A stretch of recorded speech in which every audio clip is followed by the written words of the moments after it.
Is that an octopus in your pants, or are you just happy to see me?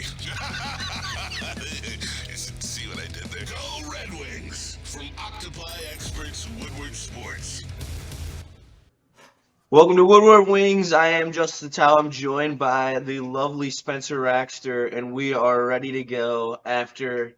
Dude, you deserve some very, dainty compliments at some points, okay? Oh, why? Why? I don't like being called dainty or lovely. All right, sorry. I had to see what Spencer's reaction was to that, but we're here. Big 6-3 win last night against Big the win. Anaheim Ducks. Or it won't be last night. It will Fuck be 2 the nights ago for Ducks. you guys.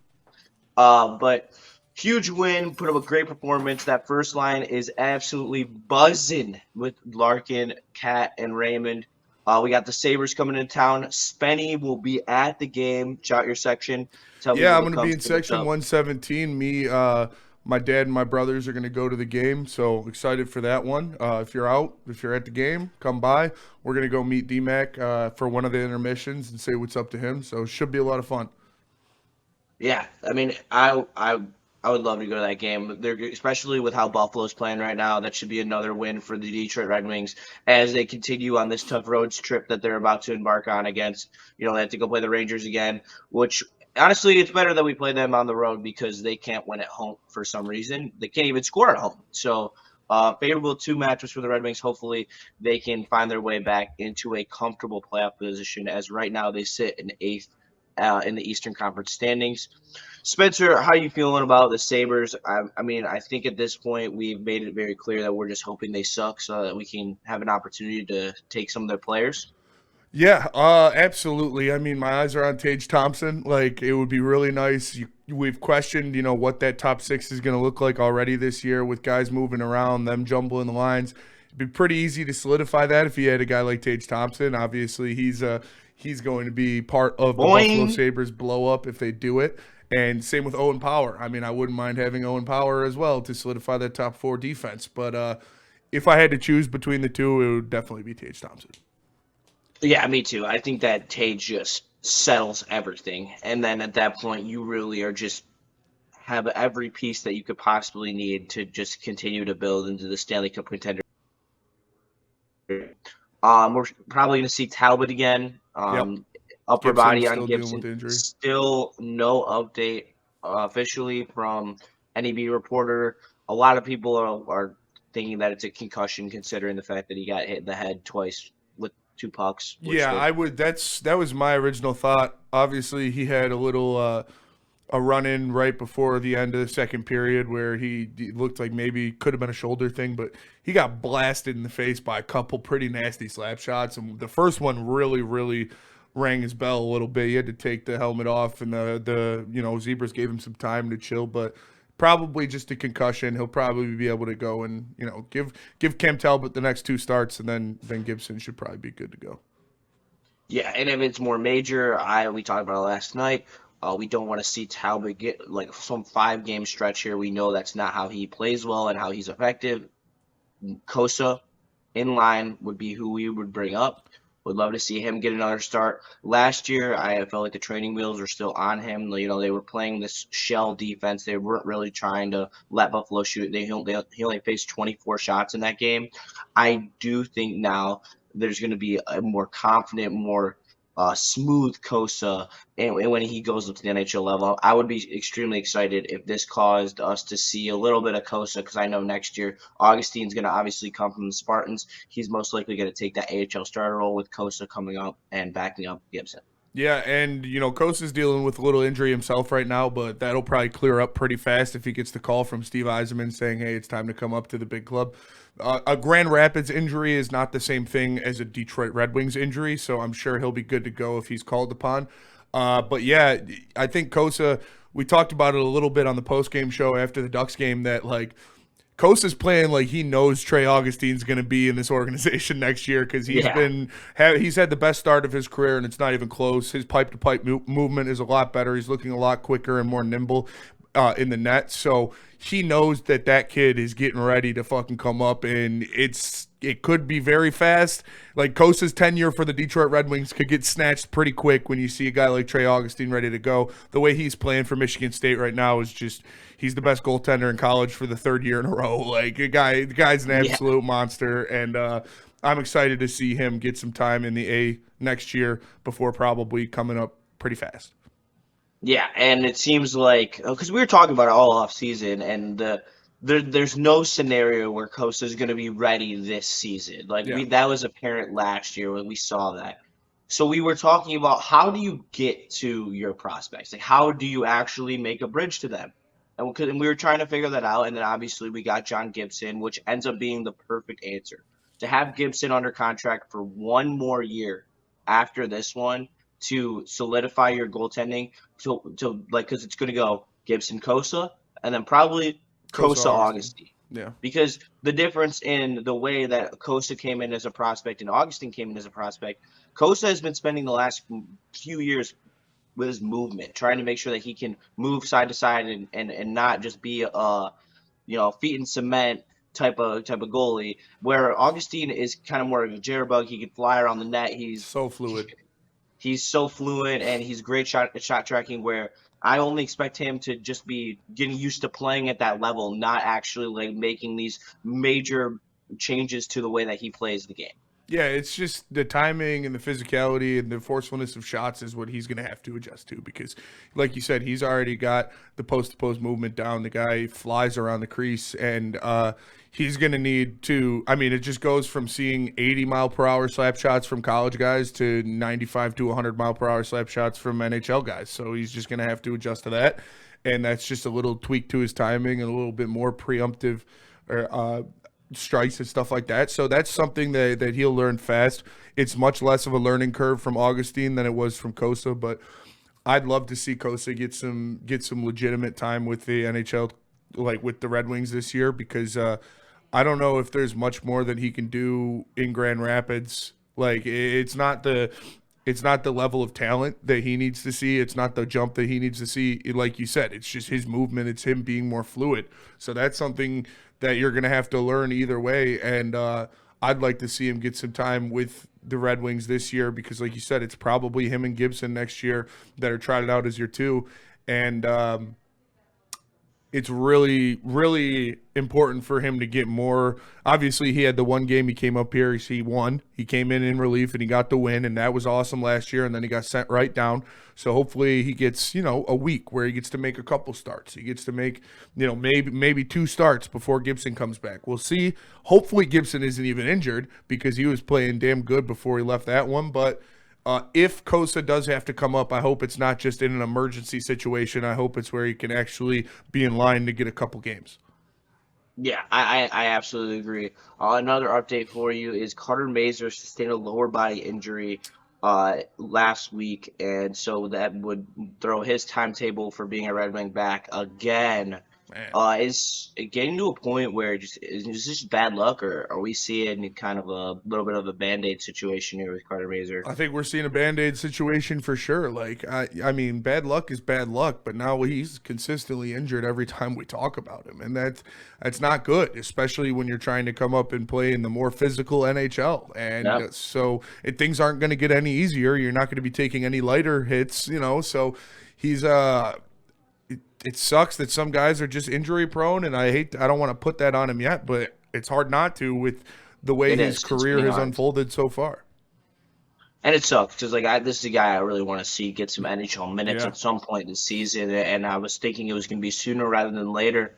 And now, you're giving the Jonathan Bergerons, he played a good game last night, is playing physical. Like, you're giving him more opportunity to stay in the lineup where, those missed nets that you talked about last night, a couple of them start going in, and then all of a sudden he's producing at even a light clip. Like, that's something that's helpful for a fourth line, and then it keeps him in the A for longer. So we're just gonna have to monitor that situation as we keep going. I do like Carter Mazur as a player, and I think that he has a very good place in the bottom 6 of this team.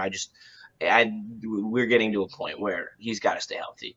Yeah, I mean the best ability is availability, and it sounds cliche, and it is one of those things, but it holds so much truth. Like, especially when you're trying to fight for your NHL life, to start your NHL career, like you can't. He got brought up in a perfect situation last year, and then he's down after the first period of the first game. Like that, it sucks, but man, you can't progress if you can't stay healthy, and that's what we need him to. Yeah, no, you can't. All right. So last night, the lines.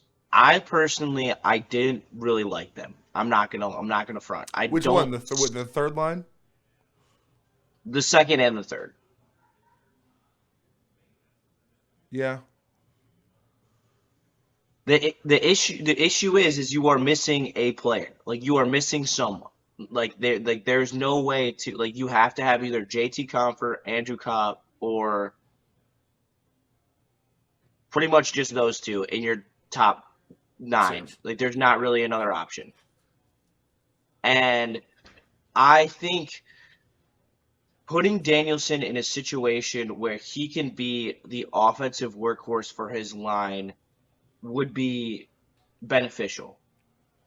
I think that going back to either Casper Kane and Finney or Casper Kane and DeBrincat allows Danielson to make mistakes while trying to carry a line offensively. And I think he's like just like he doesn't feel like any level of comfortability there. And I guess playing with higher skilled players would help you, but at the same time you need him to be affecting the game by scoring goals and making plays because he's a very good facilitator. So I think that playing and being the man on his line might be more beneficial. So what would you want, like the third line to look like Danielson, Rasmussen, Berggren? The Sun line? Probably Cop Copp? instead. Get some Or, defense not, on or there. Copper. Copper's been like as much as we've ragged on Copper, like Copper's been putting up some points. Like He's been playing well, yes.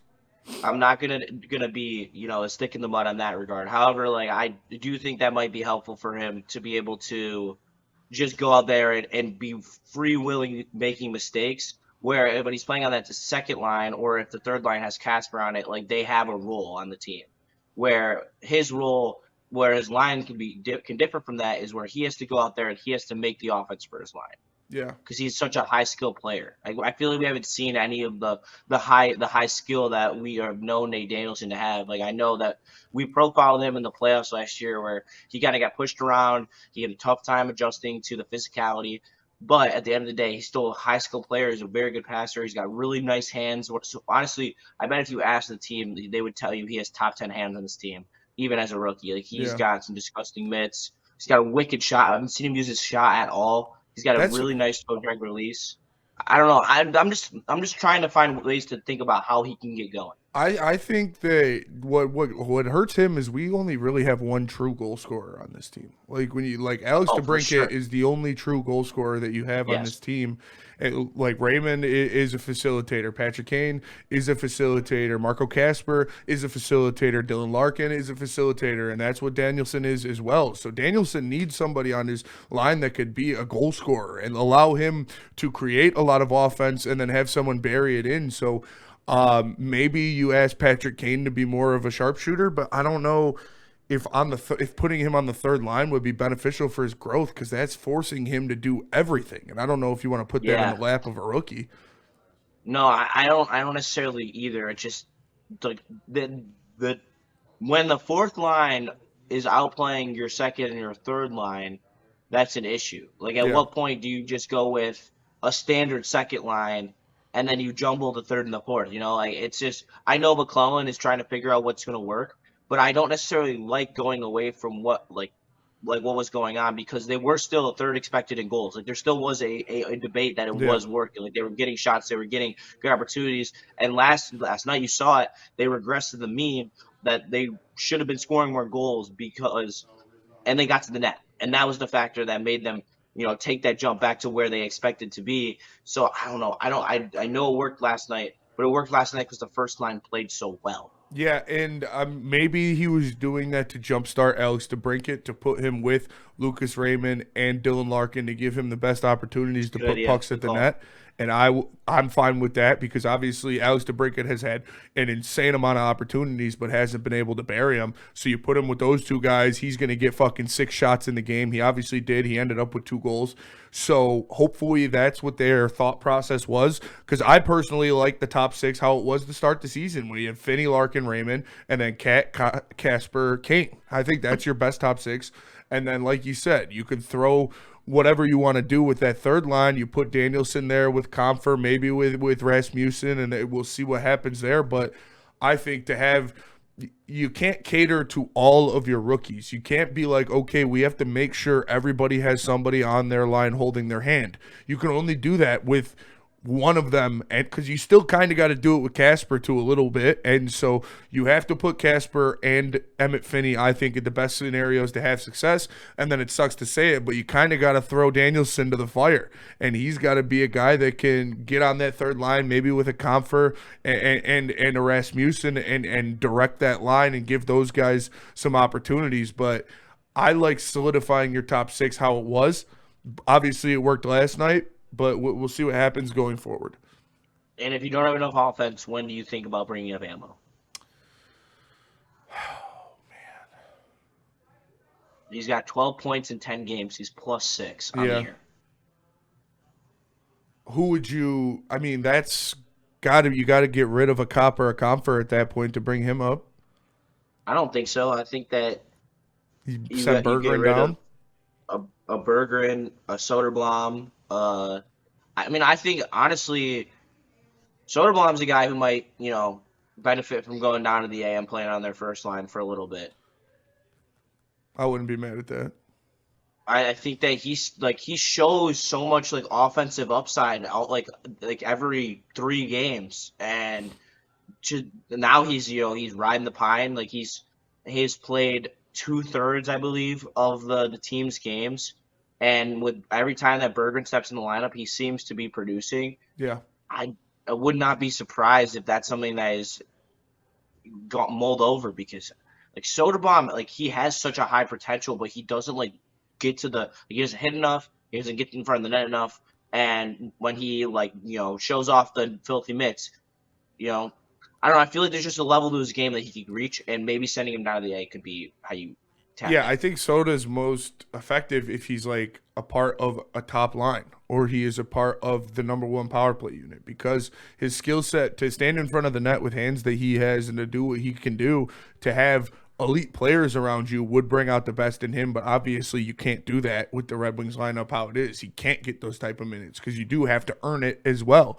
So yeah, maybe sending him down to Grand Rapids to put him on that top line, to put him with their best players, to give him some confidence back. And then who knows, maybe he comes up and he joins a line that's centered by Danielson, and that could help him go even more, and that will give him better offensive opportunities by Danielson creating and things like that. So yeah, I wouldn't hate that. I like that a lot, actually.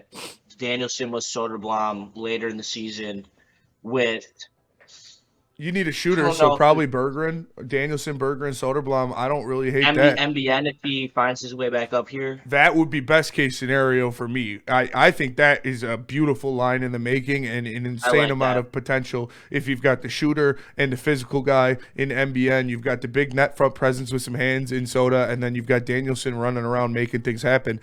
I like that line a lot, honestly. I like that line a lot. I can't lie. MBN has 2 points in 5 games for Grand Rapids. Finding his legs down there, I hope he does, because his advanced metrics were great up here. He getting good opportunities. He just wasn't burying them, and then he obviously the hits spoke for himself. Leading the team in hits as a rookie. Even that part of his game, I think, was helping the Red Wings a ton. Absolutely. And you were missing that in your losing streak. You could tell there was a lack there of physical presence from NBA. And it's just another guy that can skate. It's another guy that can get around. Yeah, it's another guy that can put pressure on the defense. Yeah, I agree. How long do you think MBN is going to take for him to find his role down there in GR and then come back up here? I'm hoping a couple weeks. I'm hoping in a couple weeks we see him start netting some goals, because I think same kind of deal with DeBrincat. Like if he gets one, we'll see the floodgates open, and then he starts pouring them in. And then hopefully, they call him right back up after that. But I do believe that he is going to be a guy on this team when you're looking towards the end of the season and you're looking at trying to make the playoff run, because of the physicality he brings, the young legs that he brings, and the versatility to move him up and down the lineup. I think he would be an important piece to have. Hopefully he could start scoring some goals in the A, and that will entice Stevie to bring him back up. Yeah. I can't wait, because we both talked about it. He just plays the game the right way. He's physical. He wins puck battles. He gets back in defense. Going to be a big add to this Red Wings lineup down the stretch. But yesterday, David Pagnotta came out, said that if the Red Wings are a bubble playoff team, do not be surprised if Comp and or Comfort get moved at the deadline. How do you feel about that? Do you think that is just smoke, or do you think there's some validity to that rumor? I mean, it's definitely smoke, because you're not going to get anything out of Steve Yzerman or his camp. So nobody that says, oh, we've got news from the Red Wings or rumors from the Red Wings, none of them hold any weight, because it's a steel trap in there.